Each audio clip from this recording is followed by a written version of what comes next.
Hello, my name is Farmer Jeff from Blooms and Berries Farm Market, and today we're going to talk about elderberry. And we have a nice crop of elderberry at Blooms and Berries Farm Market, and today we've brought in Ashley O'Hara from Wetwood Farms to tell us a little bit more about how to use your elderberry. What would you like to talk about today, Ashley? Yeah, thank you for having me. We're going to talk about the history and health benefits of elderberry, as well as how to pick your own elderberries and process them and make yummy treats and pastries at home. So Ashley, elderberry's been around a long time. It's gained popularity pretty recently. We started growing it a few years ago.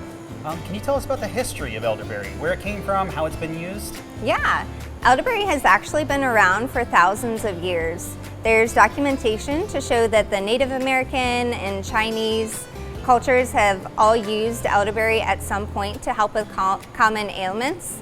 Hippocrates, the father of medicine, actually referred to elder as the medicine chest in itself. When you hear the word elder, that refers to the stems and branches, berries and flowers.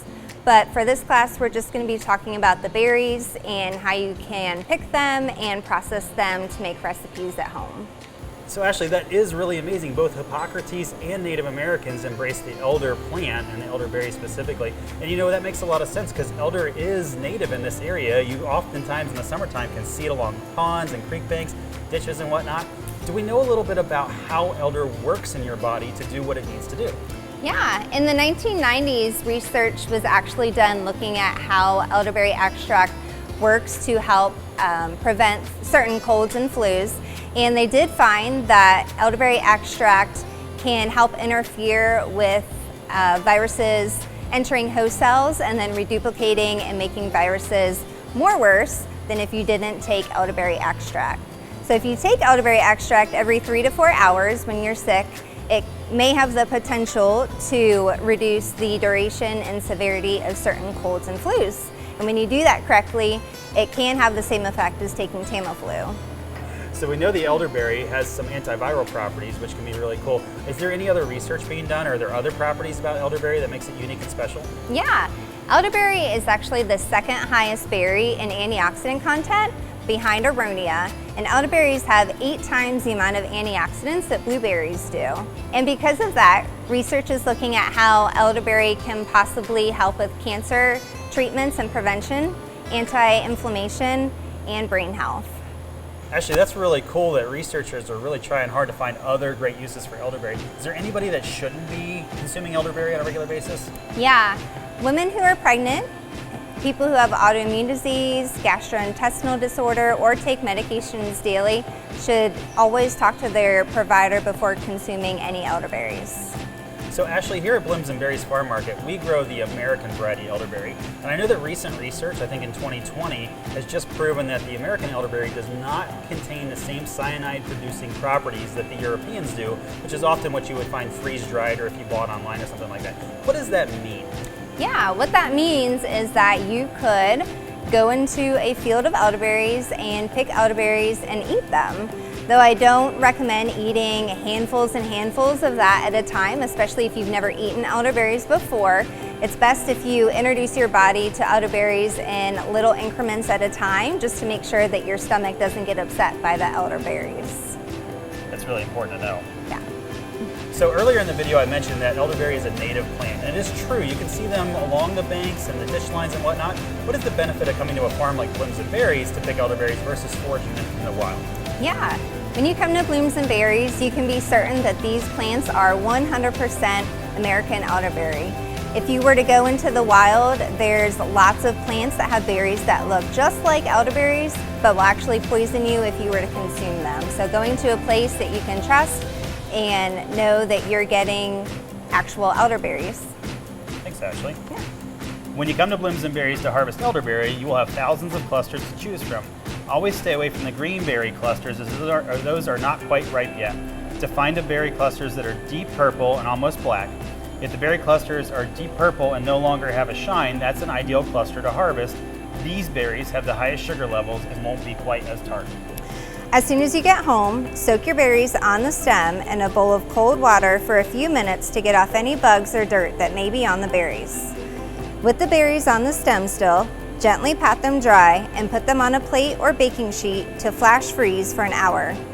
Once the hour is up, you can remove the baking sheet and place the berries still on the stem in a Ziploc bag to freeze.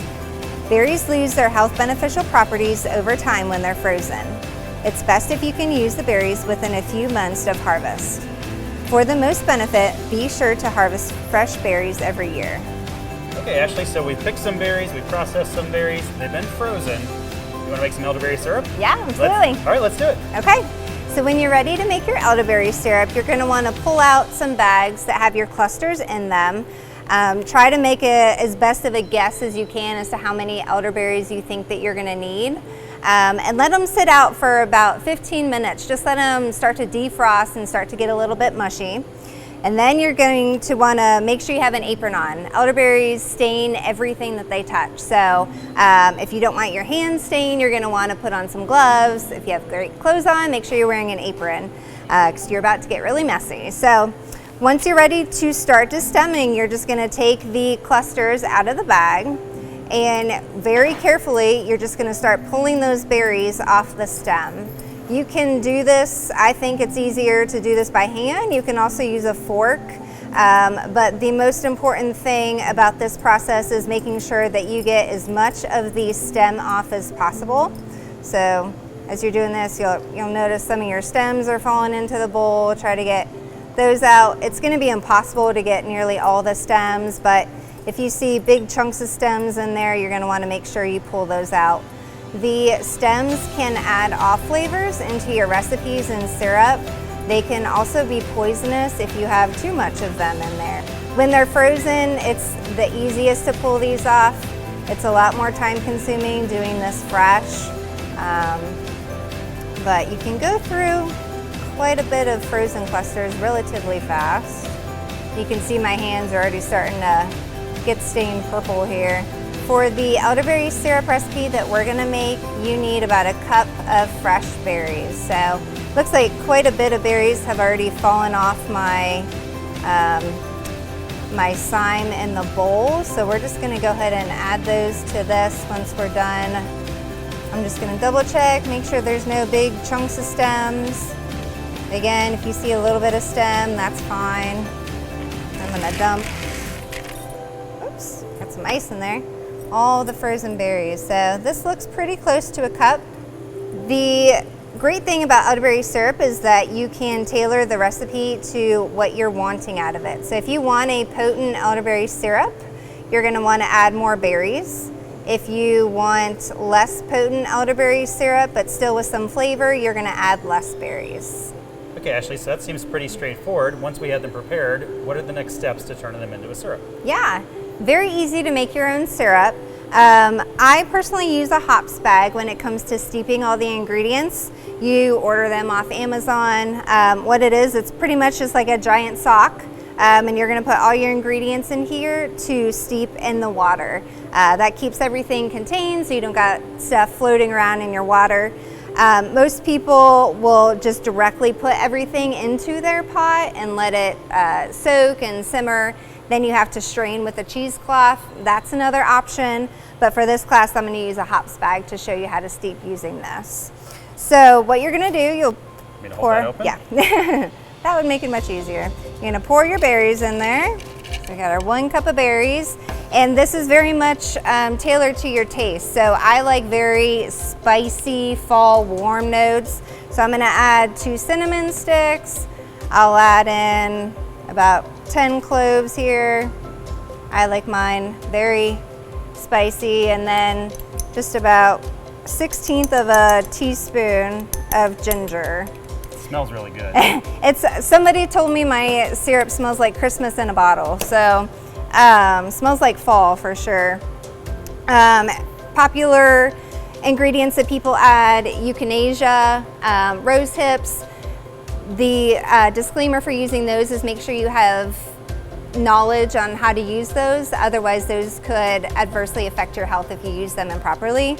And again, you can use as many cloves as you want, cinnamon sticks, what other spices you like, you can certainly add to this. All right, so you're going to want to put 3 cups of water on the stove and have a candy thermometer to monitor your temperature.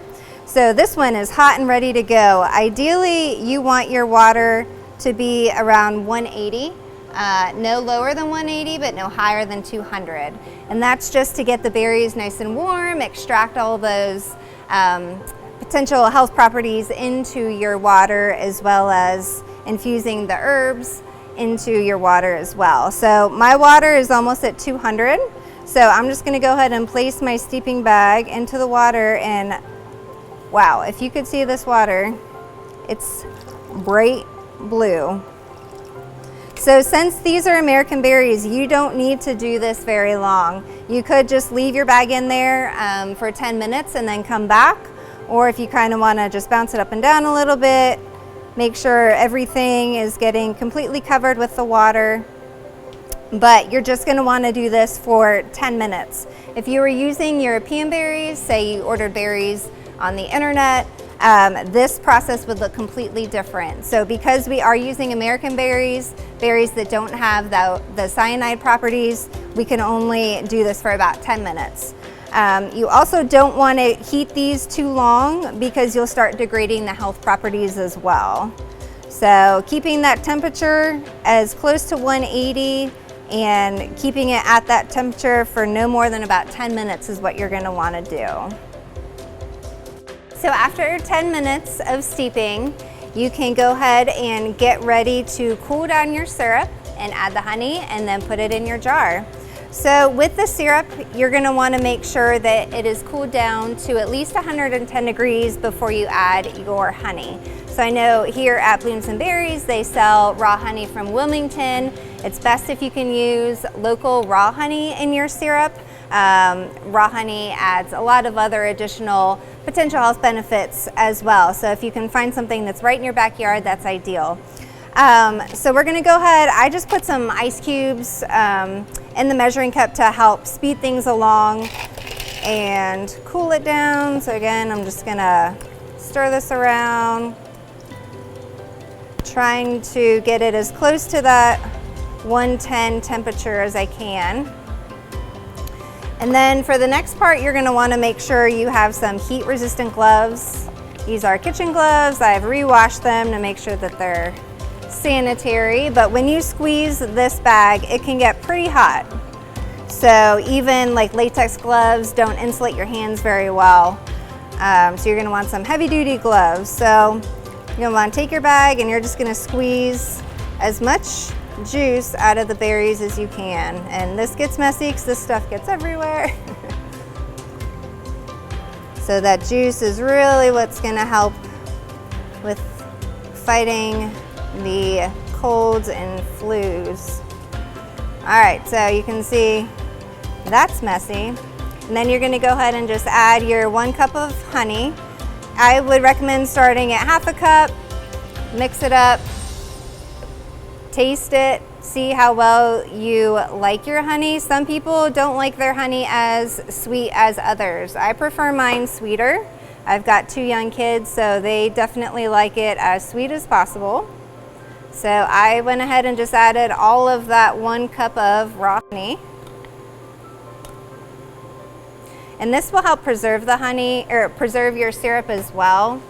This syrup is going to need to be refrigerated. It can't sit out in your pantry. It does have to be put in the fridge, and it can last for up to 3 months as long as you keep it refrigerated.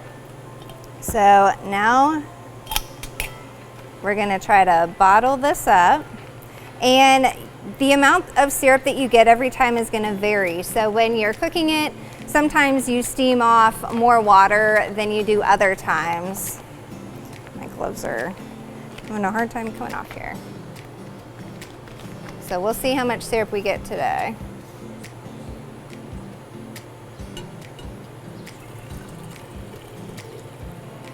You're just gonna put it in your mason jar. So we got 32 ounces with still quite a bit left to spare. So you can put this in another mason jar and you'll have about 1.5 jars, but this filled a 32 ounce, and then you probably have another 16 ounces left in there that you could add to another mason jar. So Ashley, that was relatively painless. If you're prepared and kind of have everything organized, it really wouldn't take that long to make a batch of syrup, would it? No, not at all. Very cool. So I know I can take this, you know, for my own health benefits. What else can I do with the syrup? Yeah, you can actually use the syrup in smoothie recipes. You can make your own elderberry syrup gummies. You can also make homemade elderberry popsicles as well. And the internet is flooded with different variations of those recipes. So I suggest looking online if you're interested in any of those, and you'll get some great recipes. Well, that's really great because I know that I'm going to pick a lot of elderberries when I'm at the farm. Yeah. So since I have so many elderberries, I made a bunch of syrup. What else can I do with my berries to use in my everyday life? Yeah, there's fun recipes out there on the internet for elderberry muffins and elderberry cinnamon rolls. If you have a favorite blueberry muffin recipe, it's very easy to change out the blueberries and use elderberries as well. Same thing with the cinnamon rolls. If you have a favorite cinnamon roll recipe, just add elderberries into that recipe and you have a great holiday pastry for your guests.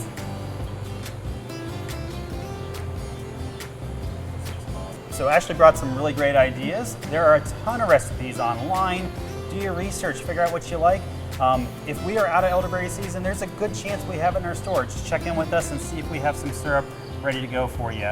Ashley, thank you so very much for sharing your time and your talent and your amazing knowledge of our beautiful crop with us and with our guests. Yes, thank you so much for having me. All right, our pleasure. As always, Jeff at Blooms and Berries Farm Market, thanks for watching. Check out our website and we will let you know when we're picking, how we're picking, and we're happy to explain our whole crop to you. So thank you so very much for spending your time with us and have a great day.